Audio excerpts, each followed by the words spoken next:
지난 주일 설교 때 나누었던 말씀에 앞서서 이어서 합니다만, 제가 어제 그제 저희 교회 청년들이 하룻밤을 자고 맛있게 또 식사도 하면서 하룻밤을 보내고, 어제 아침부터 모임을 한대요.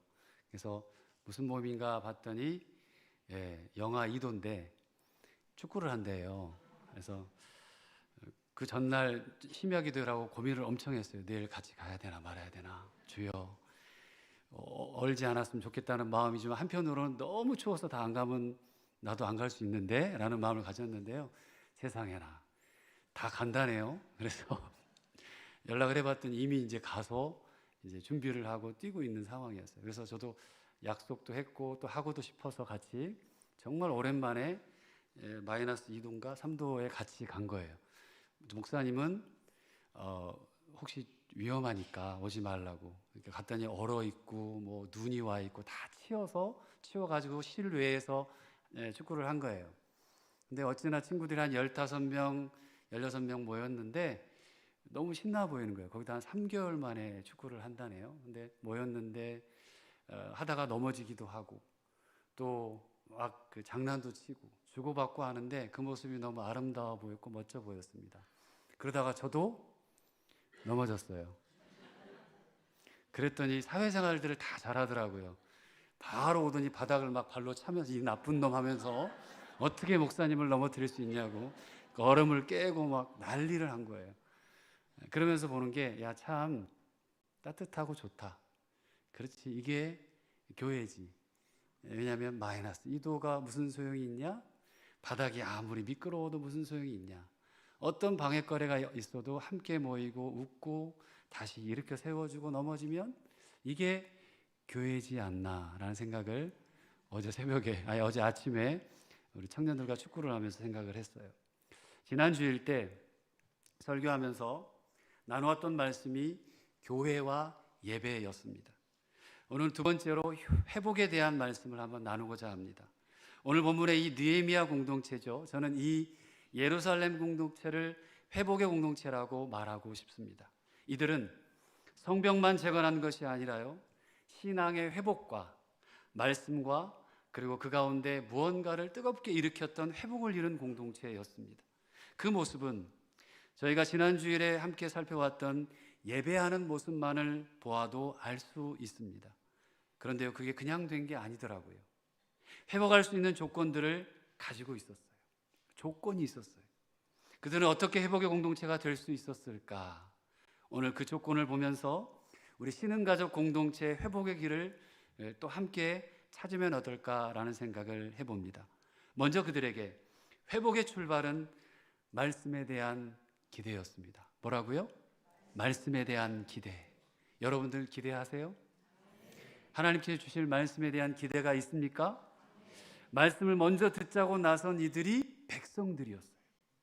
에스라에게 율법책을 가져오라고 했고 읽어달라고 했고 말씀을 듣자 그들은 회복하기 시작했습니다. 저는 이 회복의 시작이 진실함과 기대라고 생각해요. 그런데 이 기대는요, 백성들만이 가진 것이 아니었어요. 앞서 레위인들은 에스라의 부름을 받고 말씀을 공부하는 일을 게을리하지 않았습니다. 당시 레위인들이 무슨 실력이 있었을까요?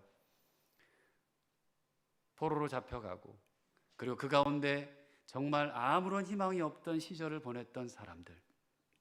에스라가 돌아왔을 때 실제 레위인의 역할을 감당하는 사람이 단 한 사람도 없었어요. 에스라는 족보를 뒤져가면서 레위인들과 도울 만한 사람들을 찾아 나섰고 그렇게 해서 사람들이 모였습니다. 그들이 무슨 실력이 있었을까요? 아무런 실력도 기대도 없었습니다. 에스라가 돌아왔을 때 이스라엘의 모습은 한마디로 절망 그 자체였습니다. 하나님 앞에서의 태도가 다 무너져 있었어요. 그런 사람들 앞에서 레위인들을 모으고 에스라는 어려움이 닥칠 때마다 넉나간 사람처럼 금식하며 하나님께 울부짖으며 부르짖게 됩니다. 그렇게 해서 모인 사람들이 하나씩 이제 에스라의 마음을 알게 되고 공부했고 도왔고 그들이 지금 느헤미야서에 나오는 말씀을 해석해주는 레위인들이 되게 됩니다. 8장 7절 오늘 읽지는 않았습니다만 7절 말씀을 보면 그들의 이름이 나옵니다. 다른 곳에서는 볼 수 없는 장면인데요, 말씀을 읽어주는 사람들, 그리고 말씀을 해석해주는 다수의 이름을 이렇게 적어놓고 기록한 책이 성경이 다른 곳에 거의 없습니다. 7절 말씀을 한번 같이, 단어가 조금 어렵습니다. 한번 읽어볼까요? 시작.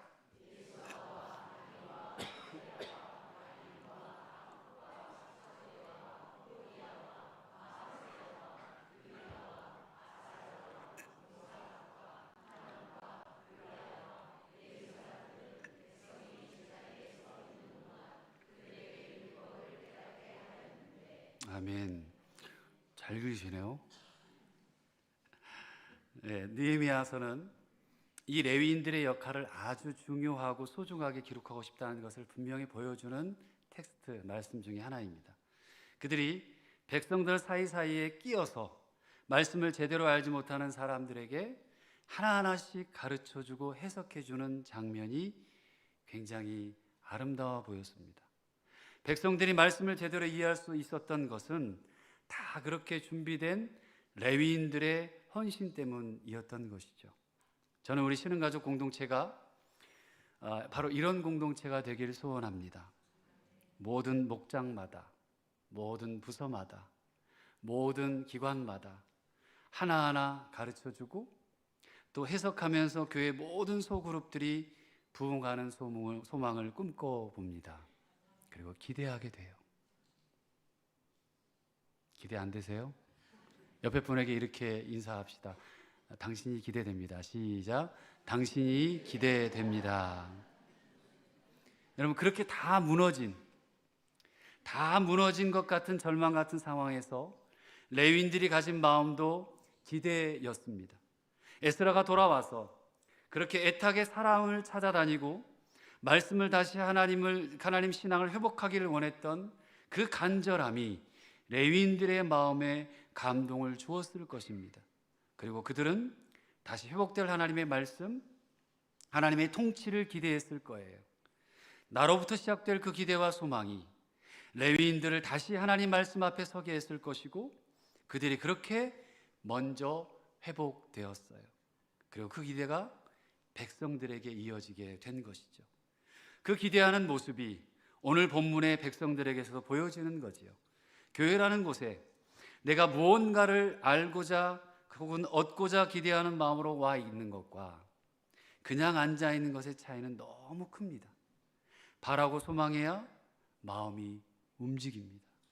여러분, 바라고 소망해야, 기대해야 교회는 움직여갑니다. 사람이 무엇을 기대한다는 것은 사랑한다는 말이에요. 내가 누구에게 뭔가를 기대한다, 내가 무슨 일을 할 때 기대한다는 것은 그 사람이나 그 일에 대해서 사랑한다는 거예요. 그것과 통해요. 말씀에 대한 기대는 하나님을 사랑하는 거예요. 여러분들이 예배하는 것, 말씀을 듣고 말씀에 대한 기대는 누구를 사랑한다고요? 하나님을 사랑한다는 거예요. 지금 바벨론에서 돌아온 이스라엘 백성들은 어려움 가운데 마음을 모아 성벽 공사를 다 마치고 그동안 하나님이 하신 일에 대해 감사할 것들이 생겨나기 시작했고 하나님을 향한 사랑이 생겼어요. 그러니 그들은 기대하는 말씀을 듣자고 그렇게 모여든 거예요. 마치 여러분들이 이 예배를 드리기 위해 함께 모인 것처럼 말이죠. 여러분, 우리가 진짜 하나님을 사랑한다면 하나님을 더 알고 싶어져요. 믿으십니까? 여러분들이 하나님을 사랑한다면, 예수님을 나의 구세주로 구원자로 모신다면, 그리고 성령 하나님이 나와 동행한다는 것을 믿는다면 그분들을 알고 싶어져요. 그 하나님이 알고 싶어져요. 누군가를 사랑한다면 같이 있고 싶어지고 더 알고 싶어지는 것처럼 사랑은 바로 그런 겁니다. 옆에 있는 분들 같이 있고 싶어요? 진짜죠? 아유, 저 왼수 여러분, 가족들 사랑하시죠? 부모님들, 내 아내, 내 남편, 자녀들 사랑하시죠? 한 3분의 1밖에 아멘 안 하시는데 사랑할 수 있을까? 뭐 이건가요?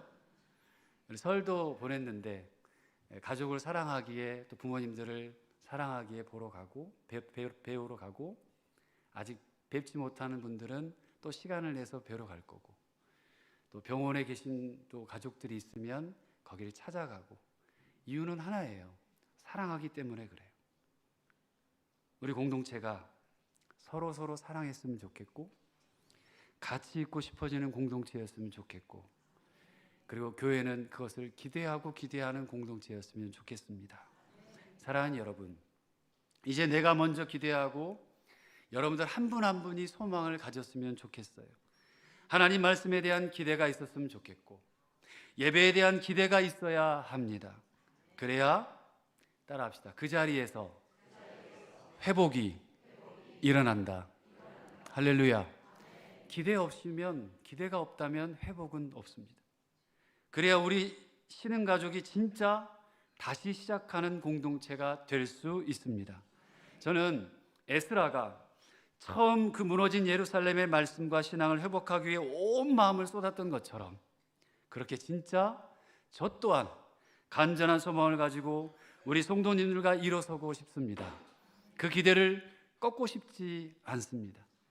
여러분이 같은 마음으로, 사모하는 마음으로 기대해 주시고, 함께 예배의 자리에, 그리고 말씀의 자리에, 그리고 기도의 자리에 함께 해 주셔야 합니다. 하나님을 기대하고, 예배를 기대하고, 말씀을 기대하십시다. 내가 마음을 쓰면 마음을 쓰는 만큼 무슨 일이 일어납니까? 변화가 생길 겁니다. 내가 기대하면 기대하는 만큼 분명한 변화의 조짐이 보일 줄 믿습니다. 그냥 바로 막 좋아지는 건 아닐 겁니다. 그러나 내가 주님을 더 알아가길 원하고, 한 분 한 분이, 우리 아이들부터 중고등부, 청년, 모든 장년들이 하나하나 하나님을 더 알기를 원하고, 그런 만날 기회가 생길 때마다 변화들이 일어나고, 그게 시작입니다. 여러분, 무엇이든 간에 주님의 일에 대한 기대를 가지십시오. 그리고 주님의 일에 대한 일을 함께 동행해 주십시오. 그게 시작입니다. 뭔가 나아지기를, 내 마음에 은혜가 있기를, 지금 이 순간에도 주님이 함께 하시고 마음을 만져주시기를 기도했으면 좋겠습니다. 그리고 그렇게 기대를 가지고 모인 사람들, 자, 말씀에 귀를 기울이고 하나라도 놓칠까 몸을 기우뚱 같이 가까이 하고, 또 그것을 들으려고 하는 사람들, 그들이 경험한 게 뭐였냐면요, 참회였습니다. 그들은 말씀을 기대했고 이제 깨닫게 됐어요. 그리고 그들 속에 일어난 가장 중요한 반응이 참회였습니다. 진실한 회개였다는 거예요. 그게 회복에 너무도 중요한 열쇠였습니다. 수문 앞에 모인 많은 사람들은 말씀을 사모했고 기대했어요. 말씀을 듣자 온몸을 굽혀 하나님께 경배하고 예배드렸습니다. 그리고는 그들은 말씀을 깨달아 갈수록 거기에 모인 사람들이 다 울기 시작합니다. 다 울었어요. 9절 말씀에 백성이 율법의 말씀을 듣고 다 우는지라, 다 울었다고 기록해요. 모인 사람들은 다 울었다. 그게 과장이든 아니든 눈물이 뒤덮였던 건 분명한 것 같습니다. 그들은 그렇게 통곡했어요. 왜 울었을까요? 지난 주일에도 말씀을 드렸습니다. 두 가지 마음이 있었을 거예요. 참회와 그리고 기쁨이 뒤섞여 있었을 겁니다. 그런데 이 두 가지도 시차가 있었습니다. 9절 말씀을 보면 슬퍼하지 말라, 그리고 울지 말라고 하셨어요. 둘 다 통곡과 애통의 의미를 담고 있는데 뭐냐면요, 우선은 참회의 마음이 더 큰 거예요. 컸어요. 그들이 지금까지 하나님 앞에서 범죄했고 하나님을 떠났던 것, 말씀마저 그들에게서 지워버렸던 것, 지금 무슨 이 시대에 지금 나에게 이루어지지도 않는 이 말씀이 뭐가 중요하겠어. 하나님 말씀마저 그들에게서 지워버렸어요. 아무런 말씀의 능력 없이, 말씀의 이끄심 없이 세상을 살아갔어요. 그동안의 자신들의 모습이 말씀 앞에 고스란히 드러나니까 그들은 통곡할 수밖에 없었고 애통의 마음이 들었던 것이죠. 자기를 아는 거였어요. 나를 아는 것. 얼마나 하나님 앞에 바르지 못했는지를 깨닫는 겁니다. 그들이 그동안 어떻게 하나님을 대했는지 깨닫고 나니까 그들이 첫 번째 반응이 통곡하는 참회였던 것이죠. 말씀 앞에서 나의 죄를 돌아보고 통곡하는 회개하는 마음, 저는 우리 모두가, 우리 공동체가 말씀 앞에서 먼저 무너져야 한다라고 생각합니다. 사랑하는 여러분, 말씀 앞에 나를 세워보십시오. 거울 앞에 비춰있는 것처럼 하나님의 말씀 앞에 오롯이 그냥 그 앞에 한번 서 보십시오. 진실하게 세우면 나의 죄성이 먼저 보여야 되거든요. 거울 앞에 그냥 내 모습 보이잖아요. 하나님 말씀 앞에 나의 모습이 보여야 합니다. 우리는 말씀 앞에서도 무너지지 않는 답답함을 때론 취할 때가 있어요. 예수를 믿고 교회를 그렇게 많이 다녔음에도 내 모습은 보지 못하는 경우가 너무 많아요. 말씀이 내게 은혜가 되었다는 말은 무슨 의미가 이렇게 변질돼서 적용되냐면 감동만 남아요.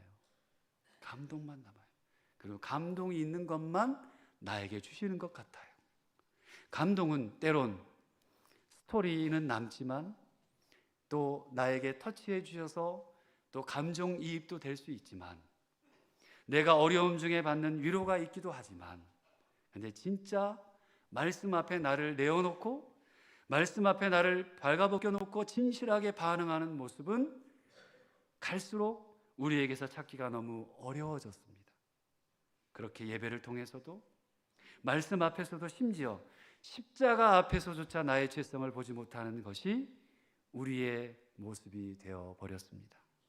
사랑하는 여러분, 말씀이 나를 위해 존재한 것이 아니라 성경이 나를 위해 존재하는 게 아니라 끼워 맞추거나 내가 필요할 때 갖다 쓰는 게 아니라 말씀 앞에 내가 서게 되고 말씀이 나를 조명하고 그래서 말씀 앞에 진실하게 반응되는 것이 그것이 진실한 하나님을 믿는 그리스도인입니다. 그래야 진실한 반응이 나오는 거예요. 수문 앞에 모인 백성들이 본 것이 그겁니다. 말씀 속에서 말씀을 깨닫게 되자 그들은 자신들의 모습을 봤어요. 우리가 지금 모여 있으니 얼마나 잘한 일이야. 이렇게 많이 모였는데 이제 이 고생한 나를 축복해 주십시오 하나님. 이렇게 우리가 했습니다. 이게 아니라 그리고 다시 우리는 은혜로 돌아왔잖아요. 포로에서 다시금 우리나라로 돌아왔어요.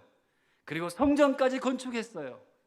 그런데 그럼에도 불구하고 이 사람들은 금세 그렇게 좋은 일이었고 기쁜 일이었는데 다시 말씀을 잃어버리고 살았던 시간들, 레인들마저 사라졌던 그 참혹한 시간들, 그 시간들을 돌이켜보고 그 잘못된 자리에 내가 있다는 것을 알았고 그래서 눈물로 참회하기 시작했던 말씀, 그것이 바로 오늘 우리 느헤미야 공동체 함께 읽었던 말씀 가운데 우리에게 주어지고 있습니다.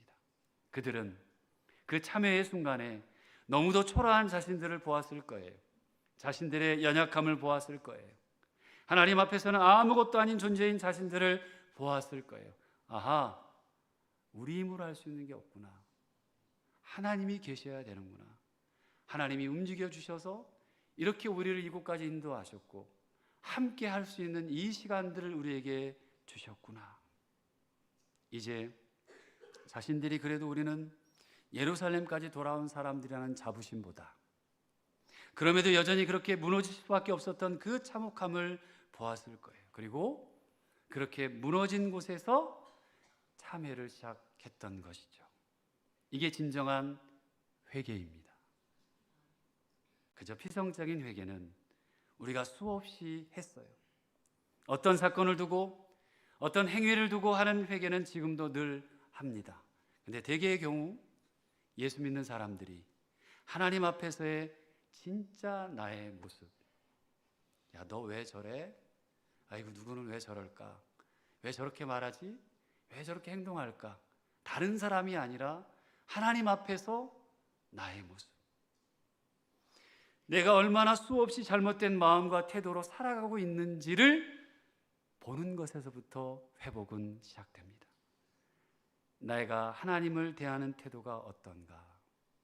지금 내가 하나님을 대하는 태도가 거짓된 것인지에 대해서는 진실하게 되돌아보지 못하고 있는 것이 오늘날 많은 그리스도인들이 오류를 범하고 있는 모습이에요.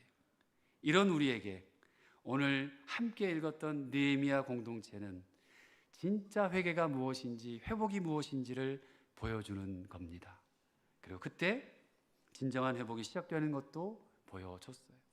내가 주님 앞에 진실해질 때 시작되는 참회가 결국은 우리를 주님 앞에서 바르게 만들거든요. 그때 주어진 회복이 진짜 기쁨의 회복이 됩니다. 우리 9절과 10절을 함께 다시 읽어볼까요? 시작.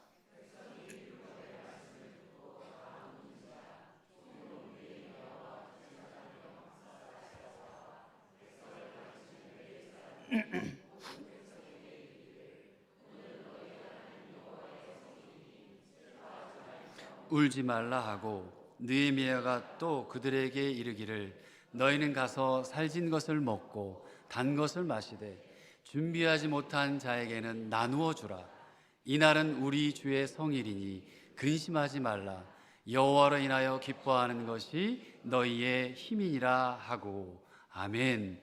이제 통곡, 참회 대신 기쁨을 가지라고 말씀합니다. 그러면서 하는 말이 진실한 회개 후의 기쁨이 힘이래요. 하나님의 백성들의 힘.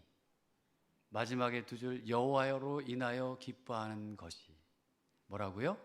너희의 힘이니라. 이 말씀대로 되길 축원합니다. 하나님으로 인하여 기뻐하는 것이 너희의 힘이니라. 이게 회복입니다. 진짜 회개하고 하나님이 주신 힘으로 다시금 기쁨을 가지고 그거 하나만 가지고 오롯이 살아가는 힘.